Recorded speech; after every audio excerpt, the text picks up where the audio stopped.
ఆషాఢం అంటే గుర్తొచ్చేది అల్లుడికి పెట్టే సారీ. ఓకే. ఆ సారీ ఎక్కడ కొంటే బావుంటది? ఎంత తక్కువలో కొంటే బావుంటది? అని ఆలోచిస్తా ఉంటారు అందరూ. కానీ తక్కువ కంటే ముఖ్యంగా అల్లుడితో గొడవ రాకుండా ఉండాలంటే మంచి క్వాలిటీ కొనాలి. అలాగే ఎఫర్డబుల్ ప్రైస్ కొనాలి. ఎఫర్డబుల్ ప్రైస్ కొనాలంటే ఎక్కడ కొనాలో మీకు తెలుసు కదా! అలాగే టేక్ మంచం గాని, ఫ్యాన్సీ మంచం గాని, సెమీ టేక్ గాని, సీసమ్ వుడ్ గాని, అలాగే స్టోరేజ్ కార్డ్స్ గాని, డిఫరెంట్ మోడల్స్ అన్నీ కూడా మా దగ్గర ఉంటాయి. అలాగే కార్డ్స్ మీద బెడ్స్ కూడా బ్రాండెడ్ ఇస్తాం. నాన్ బ్రాండెడ్ అసలు అమ్మము.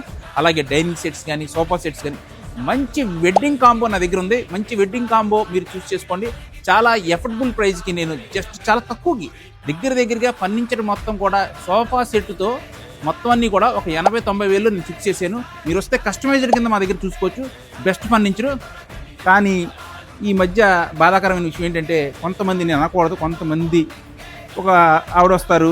ఈ స్టోరేజ్ మంచం ఇది, అది, ఇది, ఈ ప్యాకేజు అది ఇది చెప్తారు. షోరూమ్ పెట్టి 5 సంవత్సరాలు అవ్వలేదు. 57 సంవత్సరాల వాళ్ళతో పోటీ. క్వాలిటీ ఇవ్వండి. పోటీ చూడొద్దు. కస్టమర్ గనక ఇవాళ మనం సాలిడ్‌గా మంచి క్వాలిటీ ఇస్తే రేపొద్దున మీరు కూడా 50 సంవత్సరాలకి చేయొచ్చు వ్యాపారం మాలాగా.